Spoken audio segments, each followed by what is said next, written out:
E é interessante também que o que acontece, como é a reação do cérebro na hora do lamento? É bem bacana isso aqui. Na hora que se lamenta, na hora que se tem esse momento de angústia, de dor, de tristeza, lágrimas são produzidas. E aí ela é produzida por uma substância chamada encefalina. Essa substância, a encefalina, que é responsável por produzir lágrimas nos seus olhos. Só que qual é o objetivo de se lacrimejar? É que a lágrima, ela tem o poder de trazer alívio para a dor e também de trazer uma sensação de euforia. Essa substância encefalina, ela é quase que analgésica. E conforme você chora, na produção de lágrimas, o teu cérebro está aliviando a sua dor, aliviando a sua angústia através das suas lágrimas. É muito perfeito isso. Deus é muito perfeito na construção desse ser humano. Você não acha isso também? Como é que tem-se um meio de suportar isso? De suportar esse momento de angústia, de dor, de tristezas, E existem alguns estudos que já apresentam que o momento da depressão, no momento em que as pessoas vivem depressão, elas não choram, sabia? Eu particularmente atendo uma pessoa e ela diz isso para mim: eu não consigo chorar. Ela está num quadro depressivo muito intenso. E ela fala isso para mim, tem anos que eu não sei o que é chorar porque eu não consigo. Ela diz exatamente isso, eu não consigo chorar. Porque o choro traz esse alívio e o alívio da dor faz com que você, enquanto vivendo num quadro depressivo, você mais rapidamente saia desse quadro. Eu me lembro também de uma história em que eu tive um tio mais novo, ele faleceu, já dorme no Senhor, e eu me lembro quando a gente era menor, ele tinha uma diferença de 3 anos de idade para mim, e eu perdi o meu avô paterno. E me lembro no sepultamento, a minha tia chegou para ele e falou assim: chora, porque ele não conseguia chorar, ele deveria ter uns 13 anos na época. E ela dizia assim: chora, você precisa chorar, coloca para fora. E ele não chorou. No sepultamento do próprio pai, ele não conseguia chorar. E eu me lembro das pessoas falando isso com ele e preocupadas. Olha, ele não chorou ainda, ele não chorou ainda, ele não chorou ainda. E isso, mais tarde, trouxe sequelas psíquicas para a vida dele. Eu me lembro que minha avó levou ele para fazer exame, até por conta da época, da limitação do nosso entendimento. A gente não sabia o que estava acontecendo com ele. Mas é que aquela perda trouxe para ele um quadro depressivo daquele momento de dor e ele não conseguiu isso, ele não conseguia chorar. E aí ele passou um bom tempo fazendo um tratamento para isso, tendo esse cuidado aí, que ele não conseguia. Eu me lembro como se fosse hoje, ele não conseguia chorar. E já existem até alguns tratamentos aí antidepressivos, alguns médicos, alguns psicólogos já usam desse meio, de utilizarem lágrimas artificiais e colocar na vista de uma pessoa de um quadro depressivo intenso, para que ele exercite isso e venha, por conta própria, produzir ou estimular a vontade de chorar, porque a vontade de chorar traz o alívio.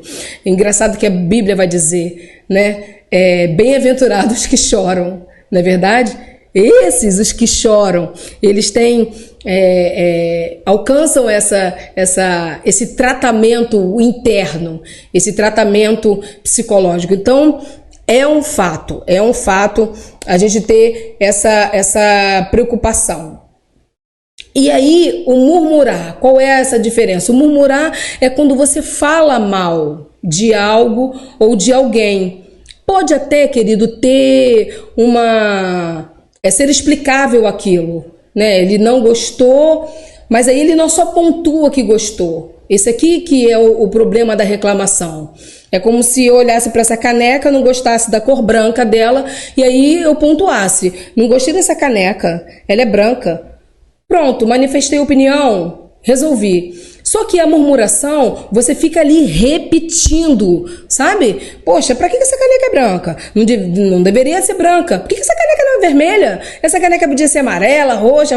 E aí muda-se o assunto, muda-se a circunstância, eu levanto daqui e ainda fico me lembrando da caneca. E aí eu vou pra minha casa e aí falo, poxa, aquela caneca branca não devia ser branca, tinha que ser vermelha, sabe? Isso é que adoece a nossa mente. Essa intensificação de algo que nem é tão intenso assim.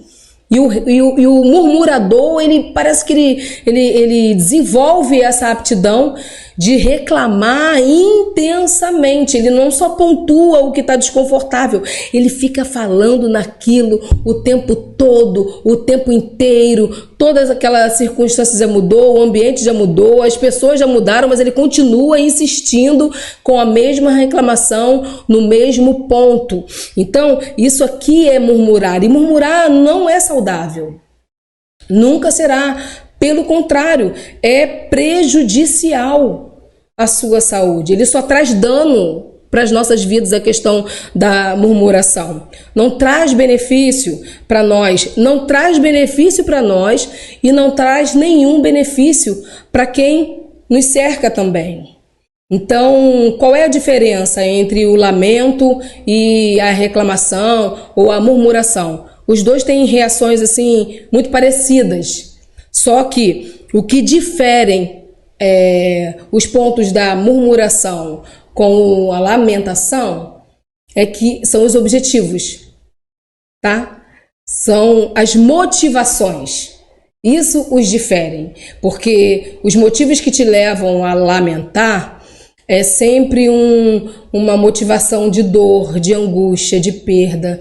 Agora, os motivos que te levam a murmurar são sempre irrisórios, são sempre não tão intensos assim, né? E que também não vão te levar para lugar nenhum, né? É sempre de contrariedade, né? Parece que a pessoa tem ali o prazer de contrariar, ele só não quer concordar com nada. Ainda que você apresente uma holística benéfica para aquele momento, ele não consegue aceitar isso, ele reluta com isso, ele contraria todos os pontos positivos apresentados ali.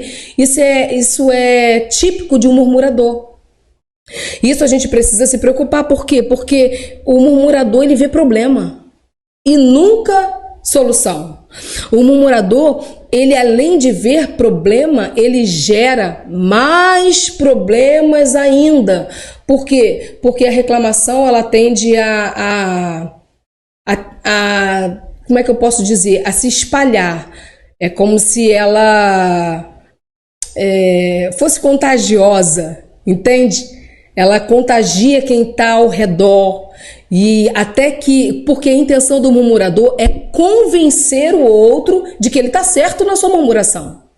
É convencer o outro que há um fundamento e esse fundamento tem expressividade sim, entende? Essa é a intenção do murmurador. Ele é motivado pelas questões negativas, ele é motivado pelo pessimismo. Gente, vamos ter muita atenção com isso na nossa vida, sabe? Vamos nos preparar para dias bons, para dias melhores. Não se prepara para dias melhores quando a gente tem intuitos, que não são benéficos. Intuitos que são contrários, né? De contrariedade a tudo que se vê, a tudo que se diz. E isso traz um cansaço para quem se relaciona conosco. Quando a gente se torna um pessimista, um murmurador, isso cansa quem está ao nosso redor. A gente não quer isso, a gente quer que a nossa presença ela sempre seja leve e positiva. E eu falo de todos os aspectos, como eu sempre falo aqui. Aspectos sociais, aspectos religiosos, aspectos familiares, aspectos morais. Em tudo isso, a gente precisa tá com um olhar sempre assim, deixa eu ver o que dá para tirar de bom, até no que tá ruim, né? Isso não é otimismo, não. Isso é saúde. Isso é saúde. Às vezes, mas eu não sou tão otimista assim. Isso, eu não tenho tanta autoestima dessa forma, Sulamita, para ver tudo de bom. Não, querido, faça por uma necessidade de saúde para sua vida. Faça porque você tem muitos planos e projetos e você vai precisar da sua mente, você vai precisar da sua memória, sabe? Você vai precisar de emoções saudáveis para você dirimir tudo de novo que chega para sua vida. E se você estiver doente acerca da questões comportamentais e posicionamentos pessimistas, você vai dificultar, você vai implicar coisas muito ruins para o que está por vir para você, para o novo que chega para a sua vida. Se prepare para o novo, sabe? Se motive para isso e contagie sempre com um olhar de bom. Eu até quero mencionar o meu pai nesse quesito, porque que homem é o meu pai nesse sentido de ter um olhar positivo para tudo. Eu me lembro que acerca da minha adolescência e da minha juventude, eu sempre que passava por uma situação, né, que me trazia angústia, que me trazia tristeza, e eu falava para ele, e muitas das vezes eu não via a solução, ele falava assim: não, peraí, Sulamita, calma, vai ficar tudo bem. E eu não conseguia ver um final bom para aquela situação, mas ele conseguia ver, e era incrível, porque quando ele falava vai ficar tudo bem, eu já questionava, não vai, porque olha, tá assim, e parece que ele tinha um insight nesse momento, e aí ele discursava, não, olha, tem esse caminho aqui, isso vai levar a isso, e eu falava assim, cara, por que eu não pensei nisso? Poxa, é verdade, meu pai tá certo, realmente tem esse caminho, tem essa saída. Mas por quê? Porque o olhar dele era sempre um olhar otimista. O olhar dele era sempre um olhar voltado para o que de bom tinha naquela situação. Eu fui aprendendo com o tempo isso também. Eu não tinha isso. Mas aí, nessa convivência, nesse relacionamento com meu pai, que até hoje é maravilhoso, eu fui aprendendo a isso. Então eu te falo isso por experiência mesmo. Foi muito bom meu pai ter me ensinado dessa forma. Até hoje, gente, até hoje ele é esse homem. Ele consegue ver coisas boas em pessoas que são de comportamentos muito agressivos. Ele sempre tira um bom daquilo, né? Ele sempre justifica para o bem, justifica com o bom. O olhar dele é muito voltado para isso, e isso reflete muito que espírito que ele carrega consigo, né? Esse espírito de mansidão, um espírito equilibrado, um espírito que tende, até por experiências próprias, a ver que sempre um final promissor, um final bom, um final esperado nos aguarda. Isso é maravilhoso, isso é bom demais. Então, faça isso você também, sabe? Quando você vê uma circunstância, um momento, uma situação adversa em que vai te levar a reclamar, tudo bem, e extravase. Pontue que você não está gostando daquilo, mas não se mantenha nessa posição de reclamação.